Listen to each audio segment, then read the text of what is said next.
Hello friends, मैं हूं वाजिद रशीद, आपका दोस्त, आपका शिक्षक। द ड्रीम स्कूल में आपका स्वागत है।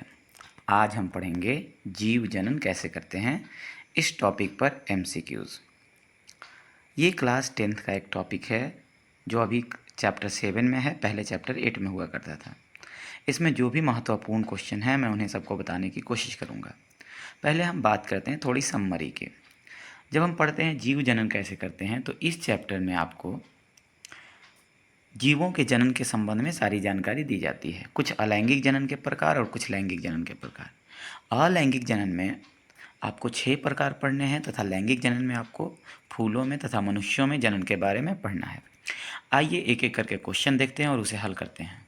सबसे पहला क्वेश्चन है हमारा, फल बनते हैं। देखिए, फूल का कोई एक हिस्सा फल बनता है।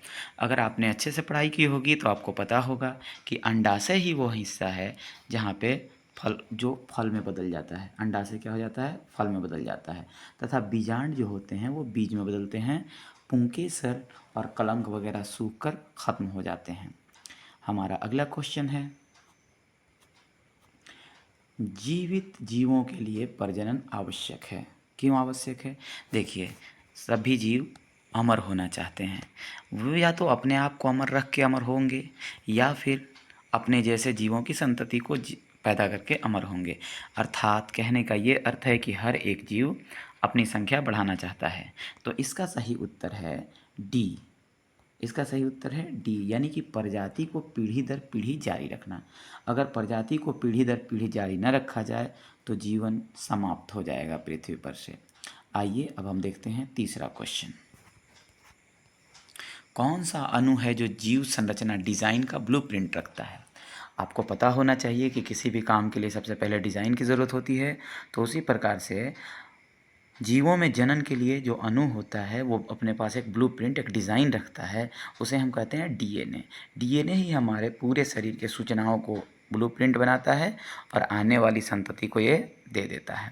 चलिए आइए, इसका अर्थ ये हुआ कि इसका आंसर है हम लोगों का ए नंबर सही आंसर है।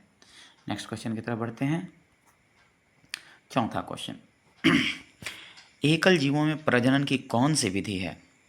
देखिए, एकल जीवों में सामान्यतः हम जनन के आधार पर जीवों को 2 प्रकार से बांटते हैं। एक होते हैं हमारे एकल जीव और एक होते हैं युग्मक जीव। जिसमें नर और मादा दोनों होते हैं वो युग्मक जीव कहलाते हैं, और जिसमें नर मादा का पता नहीं होता वो एकल जीव कहलाते हैं।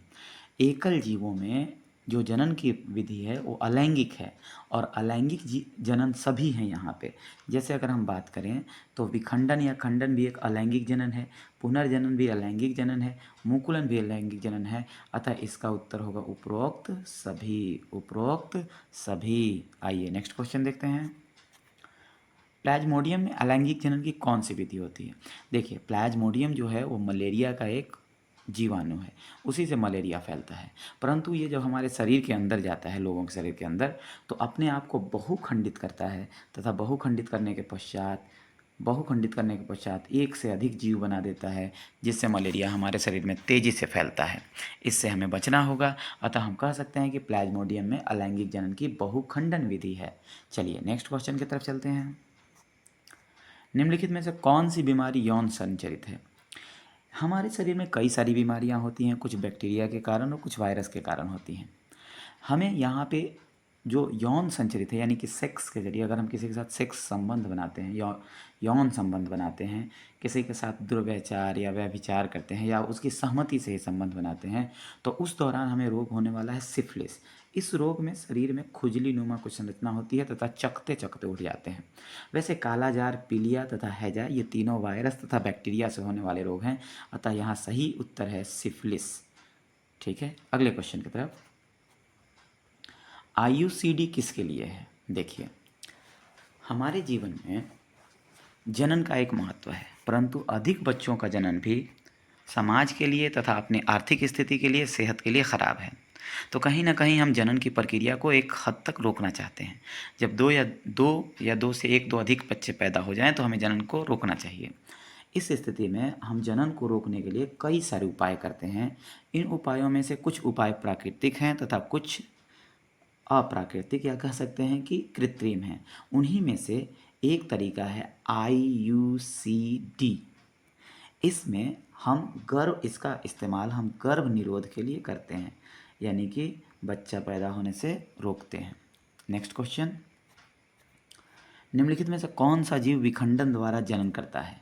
देखिए, इसमें से अमीबा भी विखंडन के द्वारा जन्म करता है, पैरामीशियम भी विखंडन के द्वारा जन्म करता है, तथा लेशमानिया में भी विखंडन के द्वारा ही जनन होता है। अतः इसका उत्तर है सभी। हम क्या कहेंगे? सभी। नेक्स्ट क्वेश्चन, निम्नलिखित में से कौन से गर्भ निरोधक हैं? अगर हम बात करें गर्भ निरोधक के, तो कुछ तरीके प्राकृतिक होते हैं तथा कुछ तरीके कृत्रिम होते हैं। यहाँ पे कुछ कृत्रिम तरीके दिए गए हैं, जिनमें कॉपर टी भी गर्भ निरोधक है, कॉन्डोम भी गर्भ निरोधक है, डायफ्राम भी गर्भ निरोधक है, और अगर हम बात करें तो ये सभी के सभी गर्भ निरोधक ही हैं। ठीक है, तो ये हमें गर्भ निरोधक की पहचान देते हैं। चलिए अब नेक्स्ट क्वेश्चन की तरफ हम बढ़ते हैं। अगला, शुक्राणु के परिवहन के लिए पुरुष जनन प्रणाली में अंगों का सही क्रम क्या है? तो देखिए, पुरुषों में सबसे पहले ये समझिए कि शुक्राणु बनते कहाँ हैं। शुक्राणु बनते हैं वृषण में, ठीक है। वहाँ से वास डिफरेंस में, यानी कि ऐसे कह सकते हैं कि सबसे पहले शुक्राणु जो होते हैं वृषण में बनते हैं, अधिवृषण में जमा होते हैं, फिर वहाँ से शुक्रवाहिका के जरिए ऊपर आता है और वहाँ पे शुक्राशय यानी कि वास डिफरेंस होता है, उसी में ये आके जमा हो जाते हैं। फिर ये वास डिफरेंस से जब सेक्स होता है उस दौरान ये मूत्राशय से बाहर निकल के योनि मार्ग में चले जाते हैं, जिससे कि बच्चा पैदा होता है। तो इस हमारा सही उत्तर है वृषण। ठीक है। नेक्स्ट क्वेश्चन, जनन की किस विधि में जीव टुकड़ों में बंट जाता है? तो इसका सही जवाब है पुनर्उद्भवन। हम पुनर्उद्भवन का मतलब ये समझते हैं कि कभी कभी जीव को कुछ ऐसी मजबूरी आती है कि वो किसी कारणवश, किसी दुर्घटना के कारणवश, किसी कारणवश कई टुकड़ों में बंटता है, और कई टुकड़ों में बंटने के पश्चात वो प्रत्येक टुकड़े से, मतलब वो जो जीव होता है प्रत्येक टुकड़े, मान लीजिए जैसे एक जीव है जिसे हम लोग प्लानेरिया कहते हैं, इस प्रकार का एक जीव होता है। अगर ये 3 टुकड़ों में बंट गया, मान लीजिए ये 3 टुकड़ों में बंटा, तो हर एक टुकड़े से एक अलग अलग जीव पैदा हो जाएगा, और ये जीवन पैदा होने का तरीका यानी कि जनन का तरीका पुनर्उद्भवन कहलाता है। ठीक है, चलिए आगे बढ़ते हैं। किशोरावस्था के दौरान मानव शरीर में कई परिवर्तन होते हैं। लड़कों में यौन परिपक्वता से जुड़े निम्नलिखित परिवर्तनों में से को चिन्हित करें। देखिए, किशोरावस्था हमारी उम्र, हम बचपने में होते हैं, बचपने में हमें पहचान नहीं हो पाती कि लड़का या लड़की में ज़्यादा अंतर नहीं होता, परंतु जैसे ही किशोरावस्था यानी कि 11 साल से 19 साल की उम्र को किशोरावस्था कहते हैं। कितने को किशोरावस्था कहेंगे, एक बार ज़रा सुन लीजिए। 11 साल से लेकर 19 साल की एज जो होती है किशोरावस्था कहलाती है। इस दौरान हमारे शरीर में कई प्रकार के बदलाव आते हैं। तो लड़कों में होने वाले जो बदलाव हैं उनमें आवाज़ का फटना है, उनके मसल्स का बढ़ना है, मसल्स का मतलब मांसपेशियां मजबूत होना है, पेनिस का यानी कि सीसन का इरेक्ट होना है, सीधा खड़ा होना, नाइट ड्रीमिंग होना यानी कि स्वपन दोष होना वगैरह, इसके कई सारे हैं, परंतु यहाँ जो ऑप्शन है उसमें से आवाज़ का फटना सबसे उचित उत्तर है, इसीलिए यहाँ पे उत्तर होगा बी। नेक्स्ट क्वेश्चन, एड्स एक घातक बीमारी है, किसके कारण होता है? देखिए, एड्स सबसे पहले ये समझिए कि यौन संबंध बनाने से या फिर किसी दूषित व्यक्ति के ब्लड को अपने शरीर में लेने से फैलता है। तो ज़्यादातर लोग, चूँकि ब्लड तो चेक करके ही किसी को चढ़ाया जाता है, तो ज़्यादातर लोग सेक्स के दौरान जब प्रोटेक्शन यानी कॉन्डोम वगैरह यूज़ नहीं करते, तो उस कंडीशन में, उस स्थिति में हमें इस बीमारी के होने का खतरा रहता है, और ये एक वायरस के ज़रिए फैलता है जिसका नाम होता है HIV, human immuno virus, human immuno deficiency virus. ये ऐसा वायरस है जो मनुष्य के प्रतिरक्षा तंत्र को ही समाप्त कर देता है, अतः हमारा सही उत्तर है डी। नेक्स्ट क्वेश्चन की तरफ बढ़ते हैं, आइए देखते हैं। स्पाइरोगायरा में जनन की कौन सी विधि है? देखिए, स्पाइरोगायरा में खंडन की विधि होती है, क्योंकि स्पाइरोगायरा एक बहुकोशिकीय जीव है, और बहुकोशिकीय जीवों में खंडन के द्वारा ही जनन होता है, और एक कोशिकीय जीवों में विखंडन के द्वारा जन्म होता है, अतः यहाँ सही उत्तर खंडन है। नेक्स्ट क्वेश्चन, निम्नलिखित में से कौन सी बीमारी यौन संचरित नहीं होती? तो हम बात करेंगे सबसे पहले कि कौन कौन सी होती है, ये आसान होगा आपके लिए। देखिए, यौन संचरित यानी कि सेक्स के दौरान बिना सुरक्षा के यदि सेक्स किया जाए तो उस दौरान होने वाली बीमारियां हैं सिफिलिस, HIV एड्स और गोनेरिया। सिफिलिस, HIV एड्स और गोनेरिया सेक्स के दौरान यानी कि यौन संचरित रोग हैं, तो इसका अर्थ यह हुआ कि यहाँ पे जो सही उत्तर है हमारा वो हेपेटाइटिस है।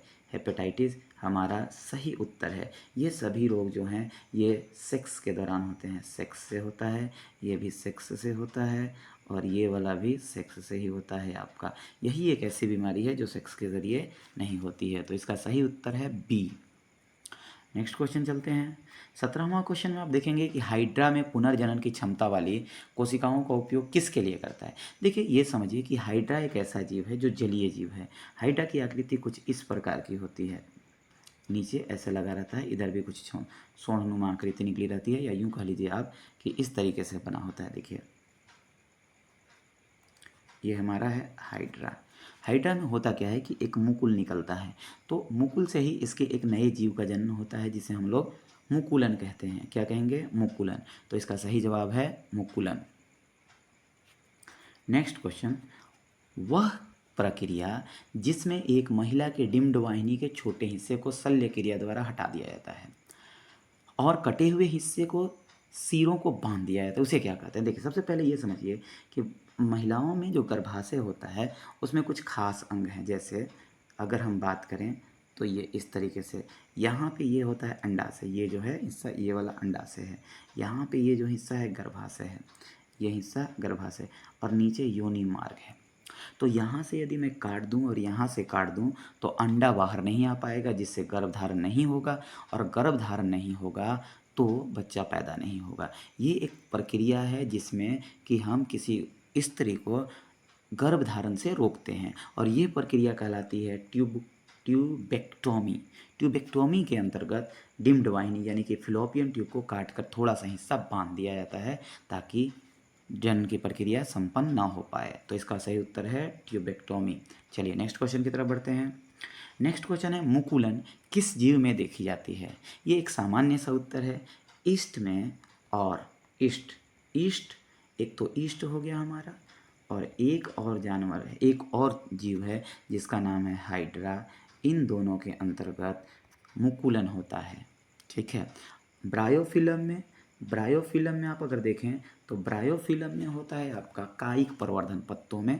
अमीबा में विखंडन होता है और लेशमानिया में भी विखंडन होता है। तो एक बचता है ईस्ट जिसमें मुकुलन होता है। नेक्स्ट क्वेश्चन की तरफ। ब्रायोफिलम में कायिक प्रवर्धन किसके द्वारा होता है? अभी मैंने बताया था आपको कि ब्रायोफिलम में पत्ते द्वारा होता है, पत्ते द्वारा। आलू वगैरह में तने द्वारा, आलू में तने के द्वारा होता है, जबकि जड़ के द्वारा होता है शकरकंदी, या फिर अदरक कह सकते हैं, अदरक में। ठीक है। या और बीजों के द्वारा होता है, बीजों के द्वारा तो सभी में होता है, इसीलिए हम इसको छोड़ते हैं। इसका सही उत्तर है पत्तों के द्वारा। चलिए नेक्स्ट क्वेश्चन। आलू में कायिक प्रवर्धन किसके द्वारा होता है? ये तने के द्वारा होता है, आलू में तने के द्वारा। अभी मैंने बताया था कि ब्रायोफिलम में पत्ते के द्वारा होता है। ठीक है। जबकि जड़ों द्वारा कई अन्य जीव हैं, फूलों द्वारा भी कई अन्य जीव हैं जिनमें ये जनन की प्रक्रिया संपन्न होती है। तो इसका सही उत्तर है बी। Next question. निम्नलिखित में से किसमें अधिक विभिन्नताएं उत्पन्न होती हैं? तो सबसे अधिक विभिन्नता जो उत्पन्न होती है लैंगिक जनन के द्वारा, क्योंकि इसमें दो नए जीवों के डीएनए आपस में मिलते हैं। तो इन डीएनए को मिलने से नए जीव की उत्पत्ति होती है, या कह सकते हैं कि एक नया गुण धर्म उत्पन्न हो जाता है, या विभिन्नता उत्पन्न हो जाती है। क्योंकि 23 गुणसूत्र उसे नर से और 23 गुणसूत्र उसे मादा से मिलते हैं। अतः ये मनुष्यों की बात है। ठीक है। आधा गुणसूत्र जैसे मनुष्यों में 23 मिलते हैं, उसी प्रकार से सभी में आधा आधा गुणसूत्र मिलते हैं। अतः लैंगिक जनन की प्रक्रिया में सबसे ज़्यादा विभिन्नता उत्पन्न होती है, मतलब वो माता पिता से अलग होते हैं। Next question. राइजोपस में अलैंगिक जनन की विधि कौन सी है? देखिए राइजोपस में अलैंगिक जनन की जो विधि है वो है हमारा बीजाणु समासंग। देखिए कुछ जीव होते हैं जो हवा में उड़ते हैं और इस तरह से जब जमते हैं तो इस तरह की एक ऊपर में गट्ठर बनाते हैं या अंडनुमा संरचना बनाते हैं, इसी में स्पोर पाए जाते हैं। ठीक है। जब ये ब्लास्ट होते हैं तो इसे कहते, और ये कहीं दूर जाके उड़ के किसी और जगह पे जमा होते हैं और उससे जन्म होता है, तो उसे हम कहते हैं, एक नाम देते हैं उसका, उसे कहते हैं हम लोग बीजाणु समासंग। आज हम इतना ही इस चैप्टर में इतना ही पढ़ते हैं। आपका धन्यवाद, आपने मेरा वीडियो देखा। अगर आपको ये वीडियो अच्छा लगा तो आप इसे लाइक कीजिए, सब्सक्राइब कीजिए, शेयर कीजिए। मैं आपका आभारी हूँ कि आपने मुझे इस वीडियो को देखा है। चलिए अब यहीं पे आज की क्लास समाप्त करते हैं। धन्यवाद।